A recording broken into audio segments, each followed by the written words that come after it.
With President Trump imposing a wave of tariffs on key American trade partners and threatening many more, the battle over free trade has once again taken center stage.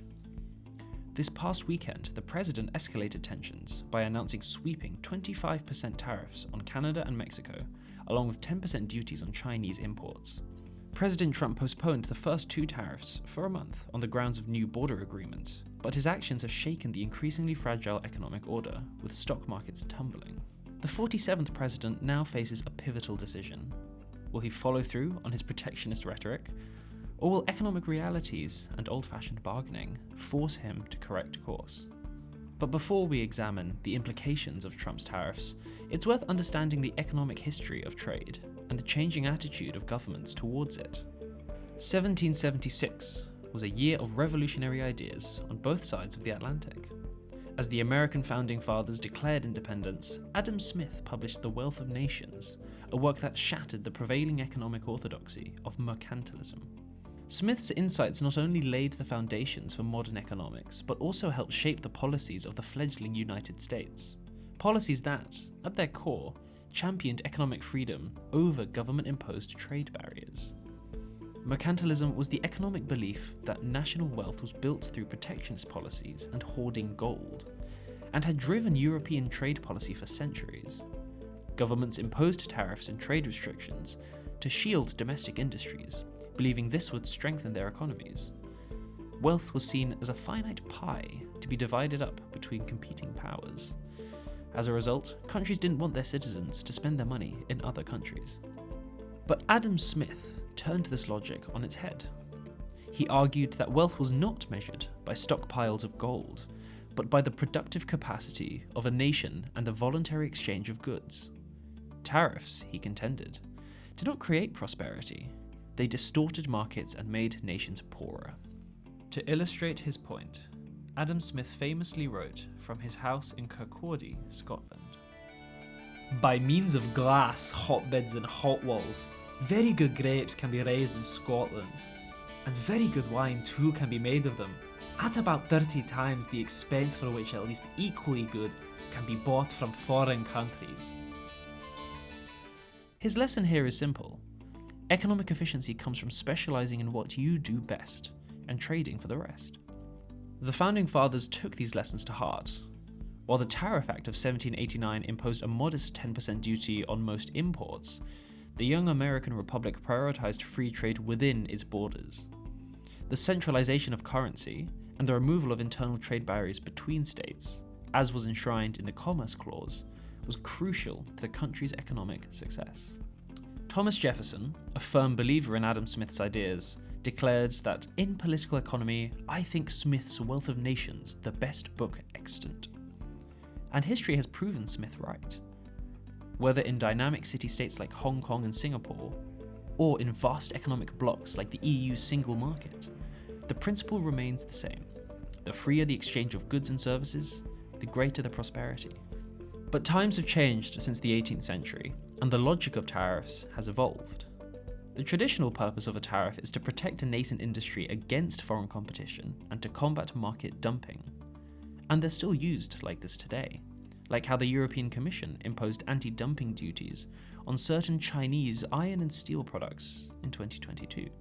But on top of that, tariffs are now being used as political weapons to change the non-economic actions of different countries.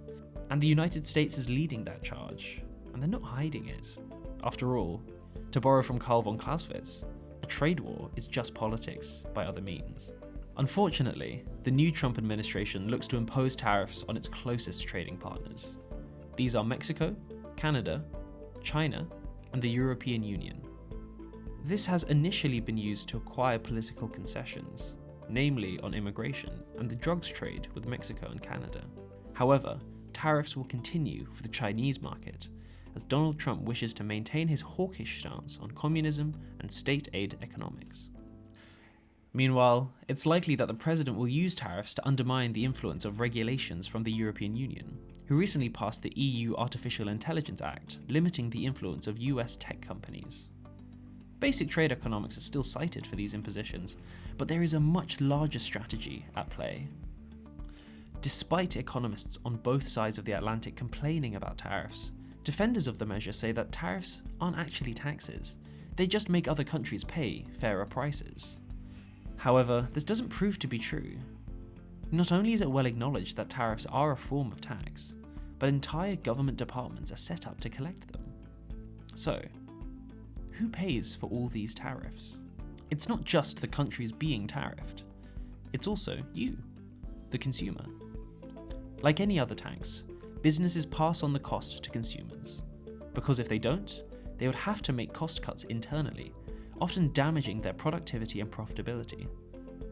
However, consumers may be turned away by the higher prices, leading to the same outcome.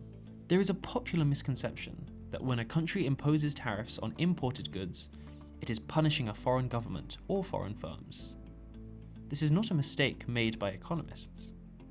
The tariff is paid at point of entry, and much of it goes to the government that imposed it.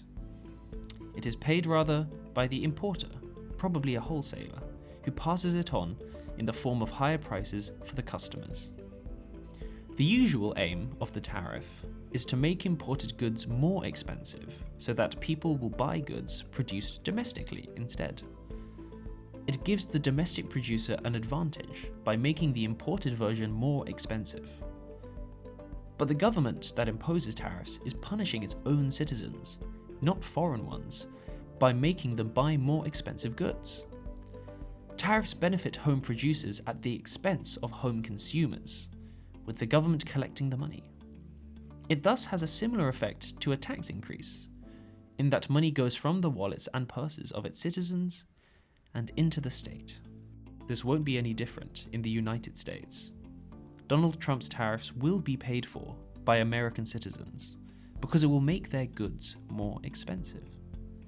It might also hit foreign firms and foreign workers by reducing their sales in the US.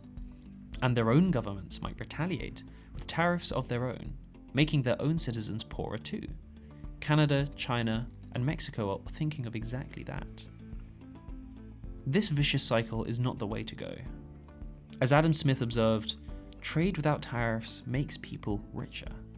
The more trade, the more wealth. And the inverse is true. Tariffs impoverish everyone, and a return to mercantilism won't make the average person wealthier. Donald Trump's use of tariffs shouldn't be thought of as a new phenomenon, but rather a return to a much older American heritage of international trade. After all, the USA, despite what you'd expect, has spent most of its life actually opposing free trade with other countries. President Herbert Hoover, an otherwise textbook small state Republican, introduced the Smoot-Hawley Tariff Act of 1930. It was meant to help rural farmers compete in the food market by raising food import duties. But that only made food more expensive for the average American, and it only made the Great Depression worse. And the current president cites this history as proof that tariffs work, even if they didn't. Donald Trump refers to former President William McKinley as his favourite, because of the Tariff Act of 1890 he imposed, which raised protective duties by up to 50%. Defenders of tariffs point out the American economy actually grew a lot under McKinley's tariffs, but it didn't grow because of the tariffs, rather it grew despite them. Trade became much cheaper in the late 1800s because of innovations in transportation. The advent of steamships reduced costs far more than tariffs raised them, facilitating trade growth despite protectionist policies.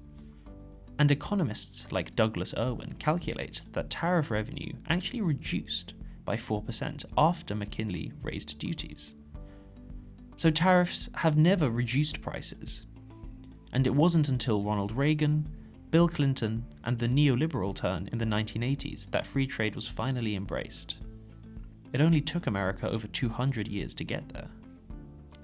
If history has taught us anything, it's that free trade is the most reliable path to prosperity. Protectionism may offer a quick way to win votes, but it's an outdated and discredited approach. From China to India to Eastern Europe, every time countries have opened their economies to global markets, they have prospered by driving down the cost of everyday goods and improving life for the poorest in society. That should surely factor into the art of Trump's deal. So instead of putting up economic walls, we should be building bridges. It's time for policymakers across the globe to return to the principles of economic freedom and embrace the growth that comes from open, interconnected markets.